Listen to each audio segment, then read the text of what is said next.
age, I learned to engage in creative expression. Welcome back to another episode of For the Culture Podcast. This is TK on the ones and twos, and welcome to the summer of soccer in America. Yeah. All right. Hope you guys have been able to catch up to what's happening. It's 2025 summer. It's live in effect. It's thunderstorms. It's hot. Ice is out in the streets, but not in any way that cools your body down, if you know what I mean. And yeah, I mean, we're really out here doing it. We have so much footy right now available to us. It's really quite nice, you know, despite some of the hurdles and obstacles we need to overcome to access these things. It is here, it is available. So without any further ado, let's really just get into it. You know, one of the things that is going on summer 2025, footy in America. Gold Cup. We've got EPL Summer Series. It's going to be happening in August. And then there's also the Club World Cup. And this is the new format of the Club World Cup. You've got 32 teams over 6 confederations. We're talking teams from like Auckland FC, from Japan, Mexico, Brazil, all throughout South America. There's a couple of MLS teams that participated. And this is really, really nice because I think we really need to acknowledge what this is and the opportunity that it presents. And if you were independently gonna, just as a football fan on pure football, just witness and go be entertained by another team or any team for that matter that isn't the one club or two or three that you support, it would cost thousands of dollars to independently travel to Auckland, to Japan, to Mexico, to Brazil, to Europe, to Germany, England, France, to see all these teams come to the Americas, and you can just hop on a plane and, you know, like, sure, you might have to, you know, fork out a couple to get there. Point is, it's vastly cheaper than it would be to independently travel one on one to one of these teams and, you know, to actually be able to see them. So I really want to give FIFA a shout out. It took a lot of organization to get all this together, a lot of bribing, you know, like, but we appreciate it. We do. We really, really do. I don't know how I would be able to see.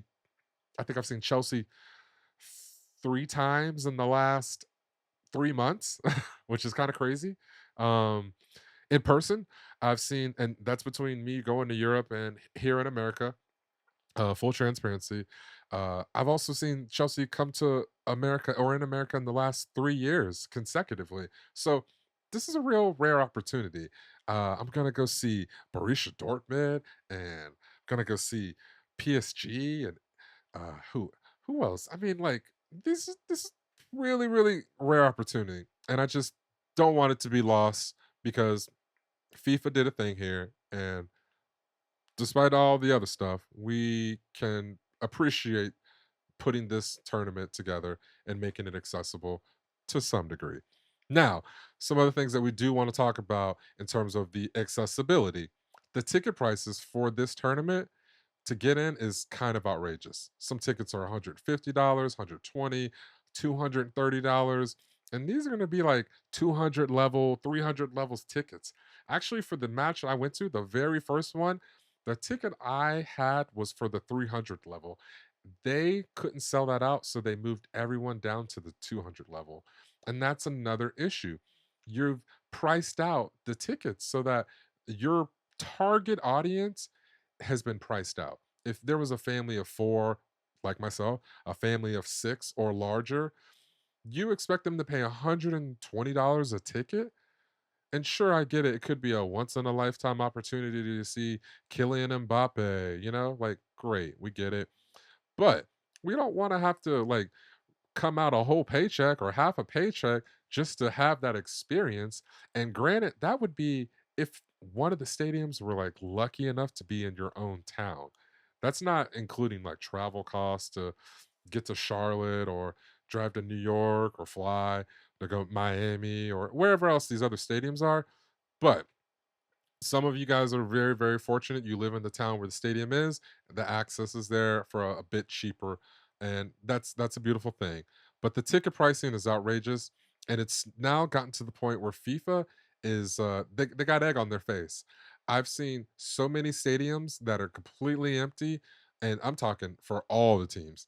They've only had one sellout match this entire tournament, and that was Inter Miami down at Hard Rock for the I think it was a round of not around it was a group stage match, but only one sold out match this entire tournament, which is crazy because you've got some huge European giants for starters in this tournament. And if you know anything about football, you know South American supporters, they come with it. They don't just leave their team out. And hell, Mexican supporters too. They are about that life.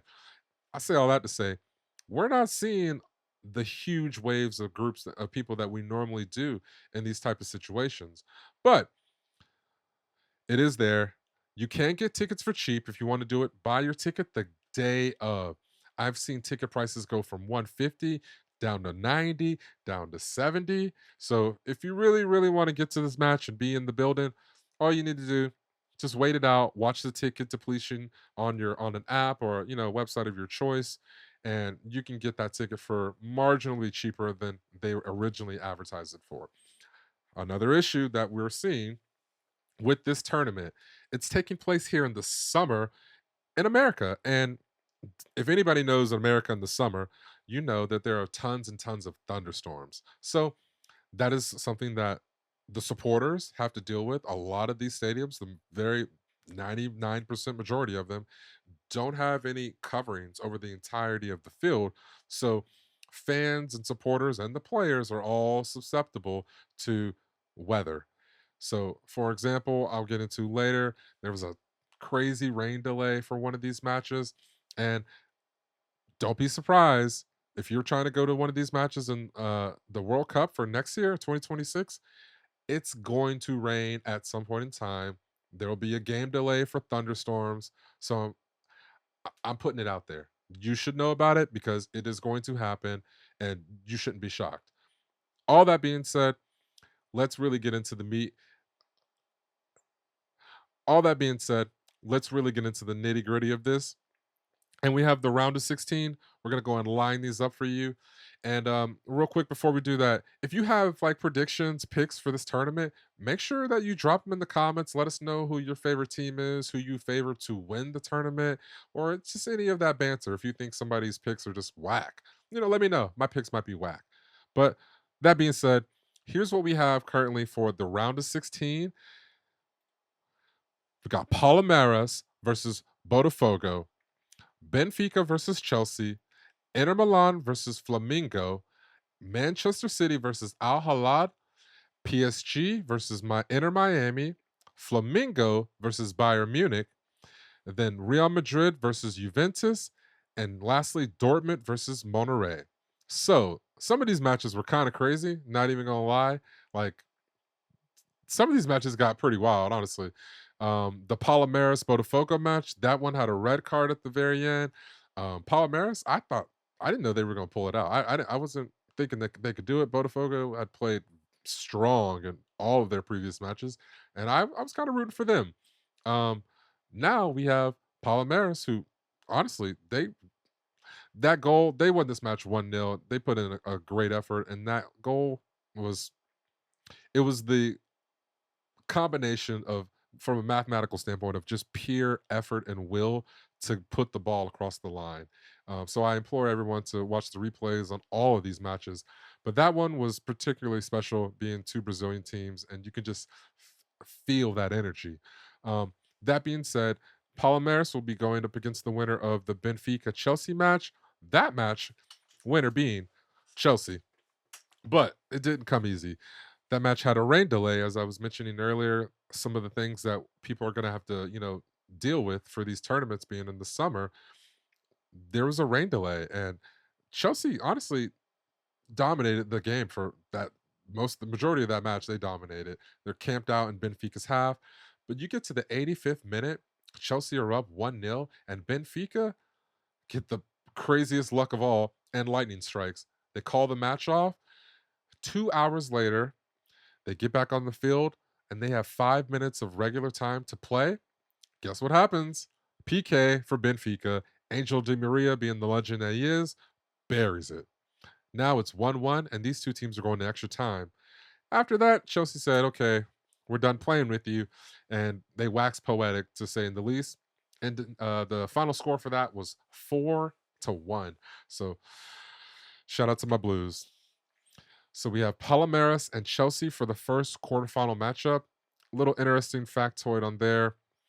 One of the notable Brazilian wonder kids currently in the soccer landscape, this guy named Estevan, is playing currently for Palmeiras. He is a Chelsea product. Chelsea have loaned him back to Palmeiras, and now we will see if Estevan can really show his future teammates what he's made of.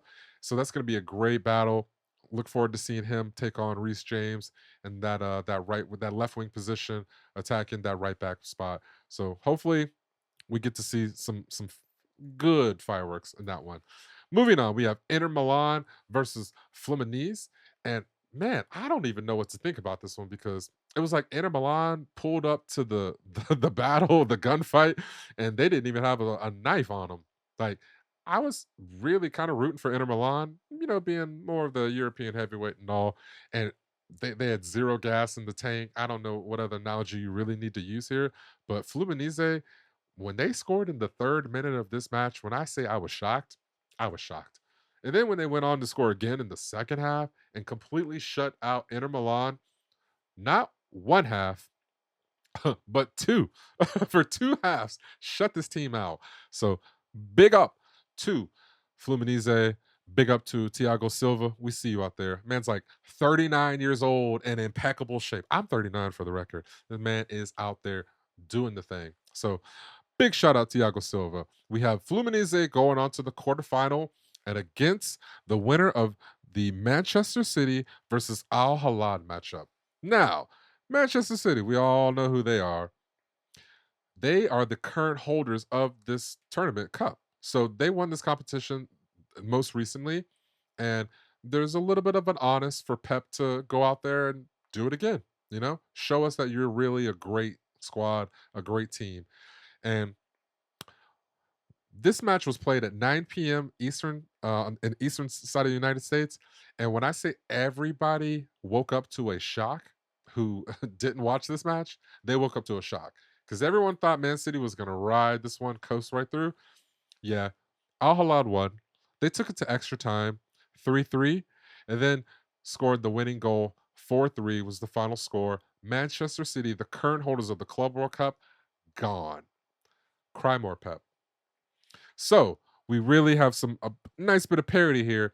We got some Brazilian teams here in the quarterfinals. We got an English team here on this side of the bracket, and we've got a Saudi team on this side of the bracket. So is Saudi football worth it? Is this gonna resurrect that, or is it just about the bag? Who knows? But for the other side of the bracket, we have the remaining teams: PSG versus Inter Miami. A little bit of story on this is you have Messi's old team versus Messi's current team. We all know what PSG did this year for the Champions League, ran it, and it was super impressive, honestly. So shout out PSG for doing the damn thing. They finally got over the hump, won their first Champions League title, and honestly, I feel like they can just take that momentum and ride this tournament all the way through to the final. So I'm gonna go ahead and say PSG is my pick to get to the final and win this whole thing. But that would mean they had to be Inter Miami and Messi to do that first. Did they? Absolutely. Wax poetic. Score was 4-0. Messi couldn't do a thing. And I think it's a little bit of a karma because, there's the rumor that Messi said they'd never win anything after he left. And look at you now. Anyway, next match, we have Flamingo and Bayern Munich. So this match was kind of crazy because I was really expecting Bayern Munich to just coast through. And again, another Brazilian team is just showing that their ability to really withstand the conditions because in America, it's summer, it's hot. Brazilian teams are in the middle of their season. They're already used to that. Not to mention the humidity. Like that's something that the teams in that part of the world are kind of acclimated to. So when you have like a team like, and don't get me wrong, it's humid in Miami, but it's not what's the in my best Vin Diesel voice, this is Brazil. You know what I mean? Like so meme worthy content for sure. All that to say, Brazil and Fluminense, they couldn't quite, excuse me, Flamingo, they couldn't quite get this one across, but they played so well, and they truly had Bayern Munich concerned. And maybe next time, maybe one of the other Brazilian teams will bring that samba vibe into the semifinals, and hopefully we do see something like that. But Bayern Munich was able to get this one through, so we've got another European heavyweight going through to the quarterfinals, and they will be playing PSG, and that's going to be a crazy good match. PSG versus Bayern Munich for the first side of the other bracket, the quarterfinal, and then the final quarterfinal match is going to be Real Madrid and Juventus and Dortmund and Monterrey. So, Dortmund and Monterrey match has not played yet. That matchup will happen tonight at the time of recording. I actually will be going off to see that matchup, and maybe we'll drop in and do like an update from future me. Whew. Future TK here, dropping in with a quick update from the Club World Cup results in the last round of 16 matchup. This was between Monterrey and Borussia Dortmund. This match took place here in Atlanta, Georgia. I was actually in the building. Lots of things to shout out. We had some Shaka fans. Gotta love when the hate is that loud for the Ops. Shout out to all the free ticket holders. Appreciate the plug. But yeah, in terms of the match, Borussia Dortmund, they just really showed their quality. And honestly, from an attacking standpoint, they were just too good in front of Monterrey, and they were just one touching all in their box. And their goals were very nice. To be fair, Monterrey, they put up a fight in the second half. Tried to get that second goal in, was eventually ruled offside, and then we had some racist chants and offensive chants to the referee. They tried to stop the match, just tried to give their team an advantage, but they weren't able to do that. Unfortunately, Monterrey loses, and they will not be moving on. Borussia Dortmund moves to the quarterfinals, where they will face Real Madrid. So we get the battle of the Bellingham brothers between Jude and Jode. But for the Real Madrid Juventus match, that match happened earlier today, and honestly, I was a bit disappointed. I really thought Juve would make it more of a match. And to be fair, I think it got to like the 50th minute, maybe the 55th minute, goalless. So, Real Madrid have they've just been coasting through, but historically they've won this competition the most. And if you were gonna pick a favorite, a lot of people are gonna say Real Madrid. So they move on, and they will be facing the winner of the Monterrey Borussia Dortmund match. Kind of a crazy little side note for that. If Borussia Dortmund were to win against Monterrey and advance into the quarterfinals, they will be playing Real Madrid. Real Madrid has a star player, number 5, by the name of Jude Bellingham. His younger brother has just made the transfer over to Jude's former team, Borussia Dortmund. So we could get one of those brother versus brother situations. And that'd be kind of cool, mainly for them. But if you really like the Bellinghams, then go ahead and enjoy that. And I guess you will be rooting for Borussia Dortmund tonight. But that's how things are stacked up for right now. Our quarterfinal matches, again, they're going to be Palmeiras versus Chelsea. We've got Fluminense versus Al Hilal. We've got PSG versus Bayern Munich. We've got Real Madrid versus the winner of Borussia Dortmund and Monterrey. And again, I'll say PSG, they're my pick for the winners. If you guys want to see what my bracket looked like, there's a link here, there, or in the comments somewhere, and you guys can check that out. Like I said, and tell us your brackets. Like again, if you have picks, you got a favorite team, let us know who they are. Shout it from, say it with your chest, as they say. We want to hear what you think, honestly. And just to touch a little bit on some of the other footy happenings currently right now, summer 25. Gold Cup. We're not gonna. That's a totally different episode, but we're glossing here. And whoever put Trinidad and Jamaica in the same group, like diabolical. But on that note, happy National Reggae Day. You know, I'm always gonna represent all my Rastafarians. Much love. Bless up. So happy National Reggae Day. It's not just music, it's culture. It's so much more than that. So we just want to, give a little shout out to all the peoples. Also want to give a shout out to my people again. Everyone that plugged me to some tickets for the Club World Cup matches. I appreciate you very, very, very much. And yeah, I think that's about it. Make sure you guys support soccer. Make sure you support footy in America. Make sure you are engaging. Because again, this is a really rare opportunity, and it would cost thousands upon thousands of dollars to go see these teams normally as individual teams, club teams. So if you can make it out to some of these matches, I really implore you to do so. Wait till the last day, the day of, get those tickets as their prices are dropping, and go enjoy some football. So from all the members of the culture, this is TK. We love you guys. Much respect. Keep watching football. Let us know what you think. And yeah, peace. We'll see you soon. Hopefully FIFA will drop some of that bag raining on us. Because they're handing out mad bags for this tournament. I think it's like the winner gets $40 million, y'all. So go touch some of this, because $40 million to the average person is a huge goal. But anyway, without ranting, this is TK on the ones and twos from For the Culture United. We love y'all. We appreciate y'all. Peace. FTC, UTD.